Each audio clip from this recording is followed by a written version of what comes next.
pink shorts. Yeah. You know. We're probably getting a great crotch shot right now. And also like pink shoes as well. Yeah. So I've never been as bold as you, I think.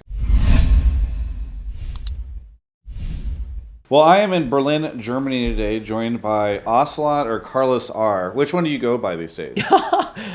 So here's the thing, you know, when I was a player, I built the brand Ocelote World, and I built it for the purpose of, you know, it's me as a player and as an entertainer or whatever in the video game industry and yada. But you know, as time goes by, I want people to remember me also for other things, you know, and for my business success or whatever.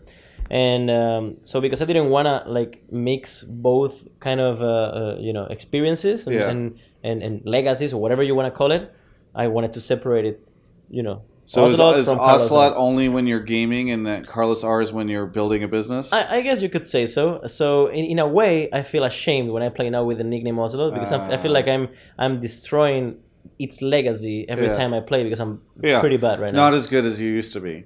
Well, I'm here right now. I'm pretty bad. I just want to underline that. Pretty bad. So I'm joined right now by Carlos. We'll go with that. Who is the founder and operator of G2 CEO. CEO. Okay, operator. We'll go with that. Come on, man. I mean, you operate. I'm kidding. Yeah, I'm operator. I'm kidding. I'm kidding. I don't care. I mean, I think you're synonymous with G2 Esports. Is that maybe the best way to do it, right? Either way, we're in Berlin in his offices right now. Checking out, there's some trophies behind me. Just casually, like you know, they just popped here. Yeah, it's actually, we were looking at places all over the office to shoot, and there's just trophies everywhere in this office. We couldn't find a place that didn't have them. Yeah, I'm sorry, Travis. Yeah, well, that's not. we'll make it work. So talking a little bit about esports stuff, we kind of just came up with the idea of doing this. You hit me up whenever you found out I was in Berlin, and then we decided to not only do this interview, but a podcast that people will be able to catch on all the G2 channels. But talk to me a little bit about how this past year has gone for you running G2. And I mean, it feels like the company has blown up so much in the past couple of years. Right. So, you know, it's no like, you know, many fans that are following us today have not seen what it took us to get into where we are today, right? Which is a lot of hurdles, a lot of pain, a lot of trying out stuff that didn't work. Yeah. But what I'm pretty sure about, and something that I'm proud of, is that we always had our goals were very ambitious, right? Ever since we started, we always had, you know, the ambitious goal of becoming the most valuable organization in the world, and everything we did was for that purpose. Yes, we fucked up at times, as it is normal. I literally jumped into the pool without knowing how to swim. I was never the CEO of any company. Yeah. I don't have any career, like I don't have any you know, remarkable studies or anything like that. So I really just went in with all my money that I had, and I lost a ton of it at the beginning. And I learned along the way. So it is only normal that you start, you know, with the left foot many times. And again, there's a lot of pain, a lot of learning, and finally when things start going your way, you know, people are like, oh, you know, oh, G2 is now here. But the truth is that that's just the work of even years, or, you know, a lot of months before just beating on our craft daily, you know. So yeah, you know, it's just easy to see the outside and say, oh, these guys are, you know, successful or whatever. But the truth is that we break our fucking bones, you know. Yeah. Well, what have been the highlights from the past 12 months for you? So I think the last time I saw you, we were at MSI. I think the last time I saw you was at MSI in Brazil. Yeah, we went pretty well actually. Yeah. We ended at 3-1 against SKT in the finals. Yeah. I will never forget the third game. We were 1-1 actually against them. And I remember we were coming back.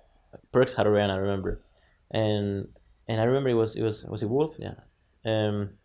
He flashed in with Zyra, E ultimate, and we got completely demolished. Yeah. And that was the end of my dream of beating a Korean team. Well, here let's move away from the Korean team. Tell me about the business in the past 12 months. Like how have things been developing for G2 since then? It's incredible. You know, every day that passes, I learn more and more, and I'm building. I don't think entourage is the right word. Actually, I'm building a great group of talented people around me that complement me everywhere. You know, And when you say compliment you mean in the hallways here, they come up and say, Ocelot, you look great. No. Carlos, the shorts are amazing. I have enough ego. I have enough confidence to not need any of that. But compliment your business acumen. Compliment, I guess. yeah, exactly. So I know what I'm pretty good at, and I know what I'm not very good at. I'm pretty pragmatic in this case, right? Yeah. And I'm like, if I can hire people that is better than me in this thing I'm not very good at, then why not, right? Yeah. And while I keep, I double down on the things I do very good. So that's what thankfully we are able to finance more and more kind of these very talented people helping me out build what this is a dream for us still. It is our intention to change the way entertainment is understood, and that requires lots of work, lots of years, and lots of big leaps of faith. Yeah. Any big moments for you in the past 12 months? Big moments. Okay, big moments. So MSI, I liked it very much because we broke the curse, the G2 8 vacation memes and so on. Which, by the way, is every now and then I do get kind of salty, when I read Reddit every now and then, because I think everyone gets salty when they read Reddit every now and then. So, you're not alone. Yeah, that's a very good point. But yeah, man, the G2 8 thing was bad. It was bad PR as well. But we and then we doubled down on the bad PR and went with the villain's image, and it was amazing. I mean, I loved it, But the truth is that MSI, in which we played much better, we redeemed ourselves, and it was a great moment for the company as a whole. It was a refreshment, Yeah. And then, more great moments when we, in Counter-Strike.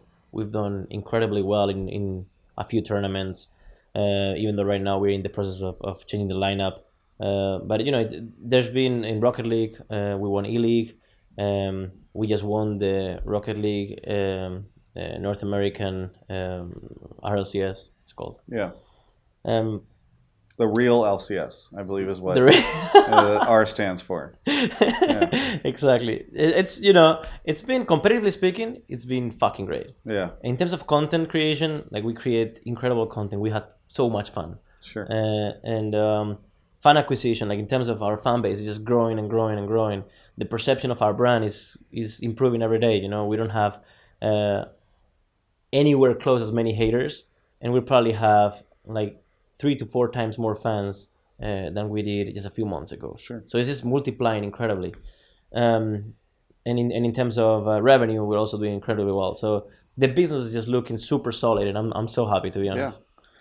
Yeah. Speaking of the business, I think the big thing that a lot of people want to hear from EU LCS owners are what they're anticipating, what they think about for the permanent partner stuff. We would call it franchising. I think officially they're calling it permanent partnerships.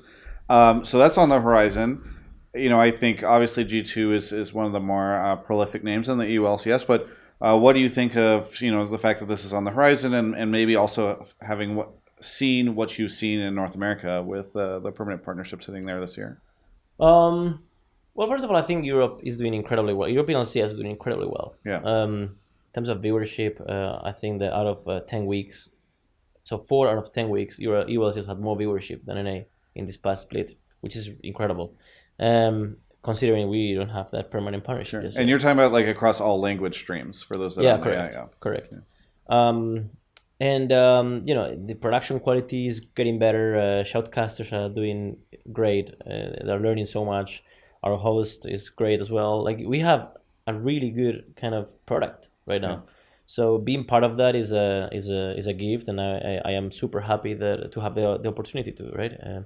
With that said, nothing is 100%, of course, and we saw what happened to a few teams. Yeah. So nothing is 100%, but one thing is for certain: we are working pretty hard, and we believe that we are a great partner for Riot. We've shown it through the last few years, and that won't change. Yeah. So that's clear on our end. We let's just say we definitely have a good case, but again, we are not unreasonably optimistic or anything like that. We are just doing our work with humility, even though that may sound weird coming from me. Yeah. But we are super humble in that regard. Is there any sense from you, because I look at North America where we've seen franchising hit our By permanent the way, partnerships like I'm just shocked at the difference in like the on the apparel? yeah, Yes. it's unbelievable. Like I'm just here with like wait, I'm gonna. Well, I was at the event earlier. I don't know. My pink shorts. Yeah. You know, We're probably getting a great crotch shot right now. and also like pink shoes as Yes. well. Yeah. So I've never been as bold as you, I think. you know, this is the thing, man. When like this is the way I think. Like I don't proactively think this, Yeah. but you know, the reason why I just don't give a shit Yeah. is because I just don't give a shit. That's the truth. So when I just wear this pink color or whatever, like I really can't care less of what Yeah. people may think, you know. And I think that's a good marketing tool in case we sell at some point a pink something, you know. Yeah. Well, the more unique clothing you wear, the more you're known for it, I think, and the more you. That's can a good sort of point as bring well. it, Like this thing. The scarf thing has been successful for you. Yeah, that very much actually. Honestly, Yeah. people underestimate the power of this, the trademark, something that Yeah. people know you for. Like I've seen people, this guy of Shark Tank. How's it called? He's fucking. He always had this cowboy like jacket. How's it Right. called? This guy. Yeah. I can't remember the name, but he has like this cowboy jacket with a cowboy hat, and it's like the guy's a tech guy. Yeah. It's like looks ridiculous, but everybody knows him because of that, Right. So it kind of worked for him, even though I wouldn't do it. Yeah. It looks ridiculous, but it kind of works. It kind of works. Getting back to the permanent partnership stuff, I look at you can go on as many tangents as you need to about clothing. I look at North America where we've seen the 10 partners enter, and I'm a little skeptical about sort of the return that they're seeing from Riot right now, because we haven't seen like the BAM Tech deal really take off yet. We've only seen, I think, one additional new sponsor come in yet. Is there any kind of back and forth right now, do you think, between the EU LCS owners and Riot sort of saying like, hey, happy to be a part of this, happy to get the 10 million in, or 10 million euro, but we'd like to sort of see this from you guys, or what kind of resources are you guys going to be putting into sort of growing this? So there are conversations ongoing. Sure. But what every team is focused on at the moment is on the application itself. So all the questions that we make to Riot have something to do with our application. Yeah. So in other words, how does this affect our application? How does this affect our future business or whatever, So in there we are getting good answers. But of course there are things in which we can get an answer from just yet, and we're comfortable with that. Yeah. So it's a tough question to answer, because on one hand, of course, we know what US teams are going through, the good and the bad. Sure. And in a way, we can't compare directly because the teams are different in Europe, and because it's a different market, different dynamics. So we are empathetic with.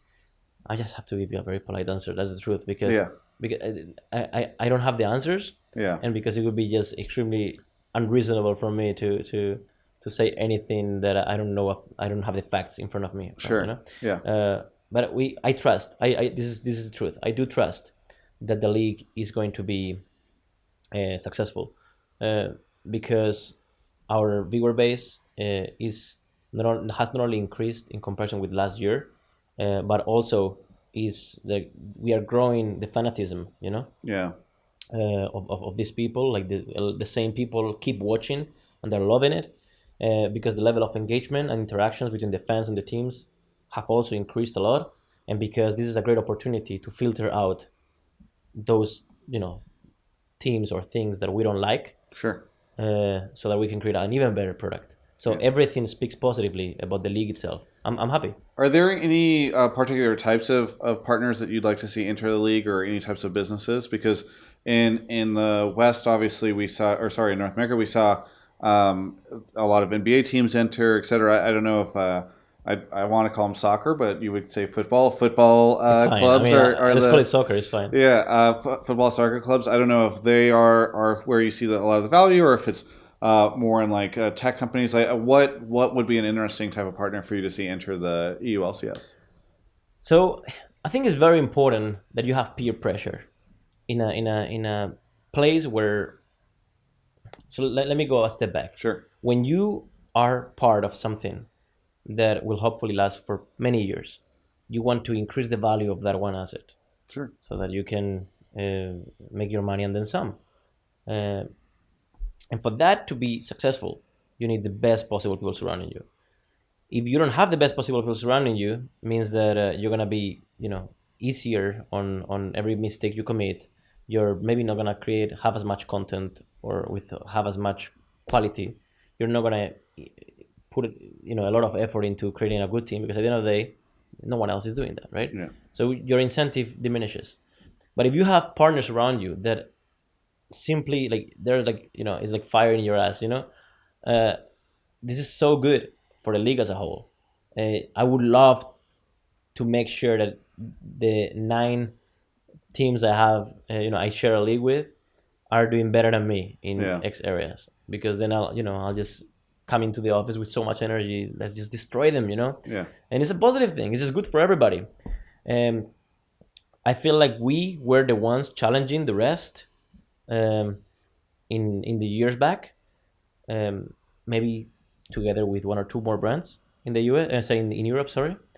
And I would love to see all 10 brands just doing their best. Some of them being more competitively successful, some of them being the ones that create so many sales opportunities, some of them being the ones that just create so much content and drive so much fan base. So every team known for their own stuff. Yeah. And I feel like that uniqueness will create the value for the league. We don't have that today in Europe, I don't think. Yeah.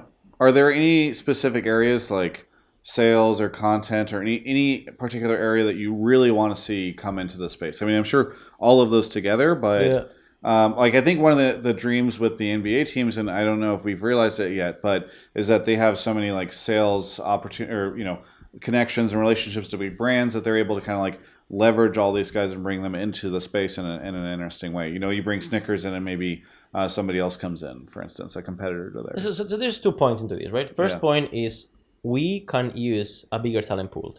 Like esports can use a bigger talent pool. Sure. In that, And you mean talent pool from like the staffing perspective? Exactly. Yeah. Traditional sports and their know-how, experiences working in the NBA, NFL, whatever for the last 25 years or whatever. Right. That is super helpful for us. But on the other hand, we can't forget the fact that we're a unique industry that was built upon its own rules. It's a global phenomenon. Yeah. Like there are so many things that are just so far away from what we see in many traditional sports. Like we can't look at soccer in Europe, for example, as a successful business case for us, or a successful business model for us, because the dynamics are so different. Yeah. This is a global ecosystem, or supposed to be a global ecosystem. So to which degree do we have to copy? To which degree do we have to copy that approach? I don't know. So I think there's good in utilizing what already exists smartly, but I think there's also bad in overutilizing it or getting overly inspired by it. Right. So I think it's great. It's a good thing, actually, that sports teams are coming in because they will add another layer of showmanship. There are many things that I personally don't enjoy in esports today. One of them is when you go to events, the VIP areas look like shit. Yeah. That's not supposed to be the case. One of the main reasons NBA is so popular, especially in playoff games, is because you see Drake in first row, right? And I feel like that's something that's missing in esports. So that's one of the things we can learn from sports. Sure. But on the other hand, many of the reasons why esports is successful today is because we are also unique and have created our own way to entertain ourselves. Esports was built by esports people. Sure. Esports was built by ourselves. Like we are esports, right? When you look at Riot, when you look at any like Activision, like they are gamers, they grew with this, and as a result, they create this entertainment industry that we are all a part of, and no one from outside will tell us how to do that better. Well, I'm glad you brought that up because I was going to ask you. I won't ask you to name the teams in the EU LCS specifically, but you have teams that compete across all over the place, as these trophies behind you say. I'm actually kind of curious, like what esports organizations or European esports organizations do you do you really feel like are strong competitors that you like, that you think are doing great stuff in the space? Just any in particular that you are inspired by, that you really enjoy as having colleagues in the space? Yeah, I think. Look, not in this order, but Cloud9, TSM, Fnatic, Team Liquid, um, and probably G2 Yeah, are like I'm talking about completely realistically. In my opinion, the 5 organizations that are best structured and that are doing overall generally the things best in esports. sure. Um, then there are also brands that just drive so many people, such as Optic Gaming and FaZe Clan, which is not a coincidence that they both come from. I mean, now Call 100 of Thieves, Duty. right? Yeah, Come from the Call of Duty Call of Duty background, and kind of mesh this esports with gaming as a whole, right? Right. Which is one of the main reasons why they have so many fans from YouTube and so on. So I respect both sides equally, and I think both sides are great for esports. And then there's the other side of the spectrum, right? Which is teams that are simply there to survive, and I time will put those teams in the right place. Yeah. That's the way I see this. I feel like either they can adapt. Some of them are adapting, which is a good thing, or either they will be just killed by the amount of energy everyone coming in has. Again, just look at Hunter Thieves. Like, I feel like it's a good example of it's not something ridiculously crazy what they're doing. Sure. They have a clear idea what they want to do, and they go for it. I feel in sync with what nature is doing there. I feel like they're doing a fucking great job, and I feel like more of that is required. Like, caring about, like, why are you here in the first place? Why is G2 able to survive today? Well, because we have revenue. Where is that revenue coming from? Okay, so merchandise, so fans buy things, sponsorship, partnerships, opportunities, which means why do we have them? Well, because we have fans, right? Right. At the end of the day, everything ends in the fans. How can you, on your right mind, how can you have what's the word I'm looking for? The lack of respect to not create a single content piece for those people that are the very reason you exist is beyond me. So I'll never understand that. And as long as the company, whatever it is, the organization is built upon pleasing those fans in any way possible, then I'm happy that they're around. Yeah. Well, we've got a podcast to get to, but I'm curious if there's anything that you would like to say to any of the fans that are out there, and knowing that a lot of the people that watch my content are from Europe, but also maybe a North American audience that hasn't had a chance to kind of cheer for G2 yet, or are missing you at MSI this year. Well, look, G2 is present not only in League of Legends, also Counter-Strike, Rocket League, a bunch of games. And overall, our fan base actually is approximately between 30 and 33% right now from the US, which is not bad actually. But with that said, we are not focusing on certain region or anything like that. We feel like this is a global phenomenon, and everything we do, every single video we do, every single social media communication we do, we try to take in consideration the fact that European guys are awake or after job, and the US guys are about to go to work. Like, we are always thinking in both kind of time zones, right? Yeah. So everything we do is just for the fans. So even if we have fucked up over the course of the last few years, it is normal. We learn fast, and we move forward. So the only thing I can say is thanks very much to everybody that's been there with us from the beginning. Thanks very much for everyone that's new as well. And now it's time to get into the podcast. Yeah. And thanks to the G2 Army. Yeah. And by the time people watch this interview, the podcast will be up somewhere. Where can people find it? Oh, thanks very much. Yeah. youtube.com/G2 Esports. You'll be able to find the podcast. They're also iTunes, actually, Spotify, and SoundCloud. There you go. All over the place. So we'll have... and yes, podcast, I go to the gym and listen to myself in the podcast. That's so fucking sad. But I have a podcast. I don't do that. But I do. Yes, I do. Well, at least you own it. Thanks so much for the interview, Carlos. For everyone else, you can check out the rest of my coverage of all things esports right here on my YouTube channel. According to my YouTube statistics, about half of you that watch these interviews are subscribed, which is awesome because it used to be like 33%. But a ton of people have subscribed in the past year, which is great. I would love to see that number get a little bit higher. So maybe you can't hit up the support page, maybe you can't hit up the Patreon, but subscribing to my channel is super helpful, and would love to see it happen. So if you're interested in my content, please do that. Otherwise, thanks for watching.